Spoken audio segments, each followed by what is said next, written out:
Assalamualaikum warahmatullahi wabarakatuh. Perkenalkan, saya Nisa Fatih Sabrina dengan NIM 241048201373.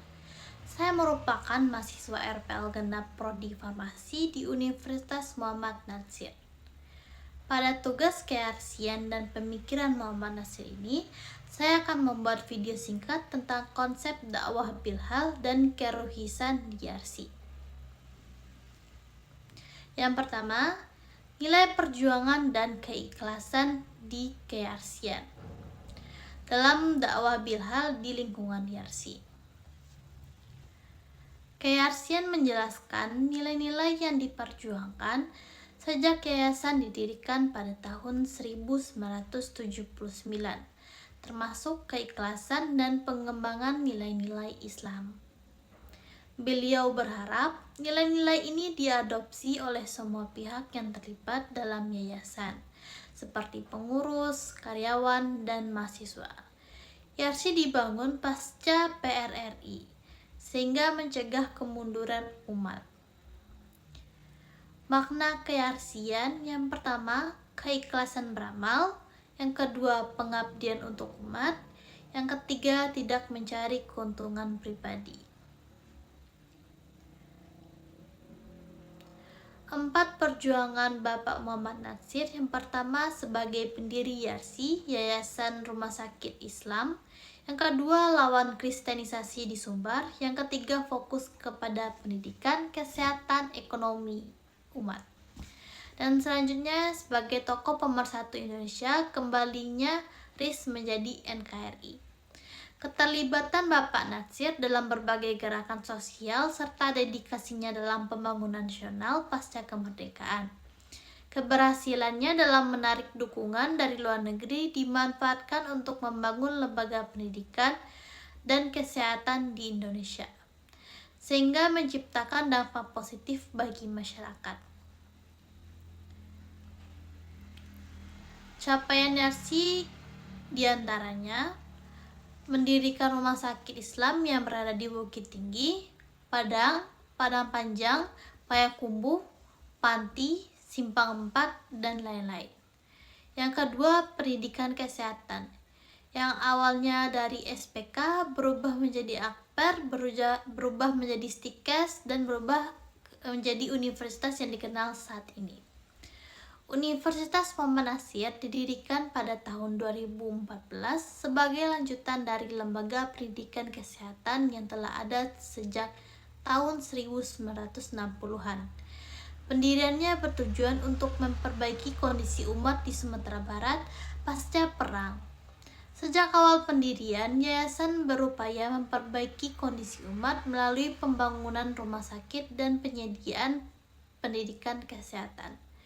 Evolusi lembaga kesehatan dari pendidikan keperawatan yang dimulai pada tahun 1971 hingga menjadi Universitas Muhammad Natsir, mencakup berbagai program studi yang mendukung kebutuhan kesehatan masyarakat. Yang terakhir yaitu konsep dakwah dan sosial. Prinsip yayasan diantaranya nirlaba, laba untuk kesejahteraan karyawan dan pengembangan usaha. Kearsian tidak hanya berkisar pada pendidikan, tetapi juga menggali pikiran-pikiran yang mendukung pengembangan lembaga. Yayasan ini beroperasi sebagai lembaga nirlaba yang dikelola oleh pengurus dan diawasi oleh badan-badan pengawas.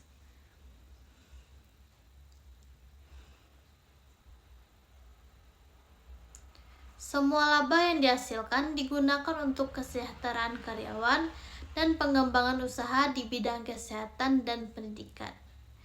Strukturnya yaitu pembina, pengawas, pengurus, dan pimpinan eksekutif. Nilai untuk generasi muda. Yang pertama, membawa nilai perjuangan di tempat kerja. Beliau berharap mahasiswa tidak hanya mencapai gelar, tetapi juga memiliki nilai-nilai yang dapat diterapkan dalam kehidupan sehari-hari, terutama dalam konteks konteks keislaman, terutama dalam konteks keislaman. Yang selanjutnya, mempraktikkan dakwah bilhad, aksi nyata membangun umat. Yang terakhir, solidaritas, wakaf, sedekah, dan kontribusi sosial. Selanjutnya, latar belakang pendirian Universitas Muhammad Natsir. Awal berdiri Sekolah Perawatan Kesehatan atau disingkat dengan SPK untuk memenuhi kebutuhan tenaga perawat di Rumah Sakit Yarsi. Universitas Muhammad Natsir didirikan untuk memenuhi kebutuhan tenaga perawat di rumah sakit karena kualitas pelayanan keperawatan yang kurang memadai. Universitas ini berkembang dari sekolah perawat menjadi institusi yang memiliki beberapa program studi.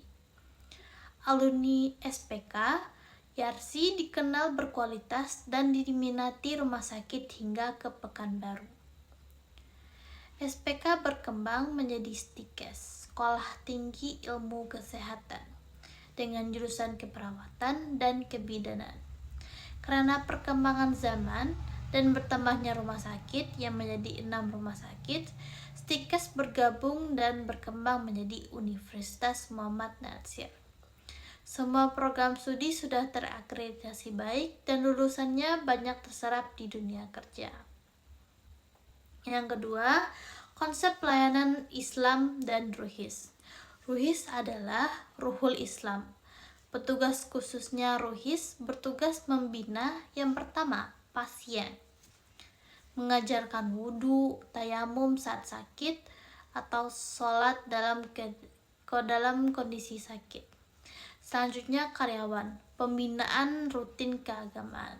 Yang ketiga itu masyarakat, pembinaan nilai Islami di luar rumah sakit. Semua karyawan dilatih agar bisa bertindak sebagai petugas ruhis jika diperlukan. Dan mahasiswa keperawatan juga diharapkan siap berperan seperti itu di masyarakat. Pengelolaan ruhis di rumah sakit juga dijelaskan, di mana para karyawan dilatih untuk menerapkan nilai-nilai Islam dalam interaksi mereka dengan pasien. Ruhis atau Ruhul Islam adalah pendekatan untuk menjaga kerohanian baik pasien maupun karyawan. Selanjutnya, menyikapi era globalisasi. Di dunia global sebenarnya penuh keramahan atau hospitality, tapi disiplin dan penuh aturan. Tantangannya itu menjaga nilai Islami agar tidak pudar. Solusinya, yang pertama, perkuat pemahaman agama. Apa yang boleh atau tidak, apa yang syubhat. Selanjutnya, jadikan Islam sebagai benteng dari sebelum terjun di lingkungan global. Dalam tantangan globalisasi, ditekankan bahwa meskipun dunia semakin modern, nilai-nilai Islam tetap bisa diterapkan. Mahasiswa disarankan untuk memperkuat keimanan dan memahami batasan-batasan agama agar bisa bersikap baik dalam dunia global.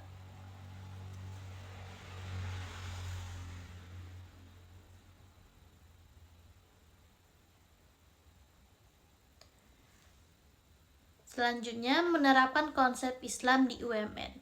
Setiap tugas ilmiah wajib ada bab konsep Islam di bagian akhir sesuai bidang ilmu. Dosen agama membantu menyediakan referensi Islami yang bertujuan keilmuan dan nilai Islam berkembang bersama.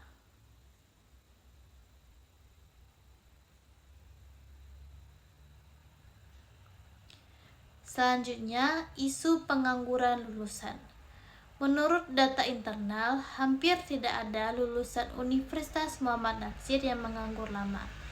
Faktor penyebab jika ada, yang pertama, kemampuan akademik kurang memadai. Yang kedua, tidak cocok lokasi kerja, misalnya ingin di kota besar padahal lowongan di daerah. Yang ketiga, ekspektasi gaji terlalu tinggi dibandingkan tawaran pasar. Solusinya, fleksibel di awal karir, tunjukkan kemampuan pasar yang akan mencari. Terima kasih yang dapat saya sampaikan. Apabila salah, mohon dimaafkan. Wabillahi taufik wal hidayah. Wassalamualaikum warahmatullahi wabarakatuh.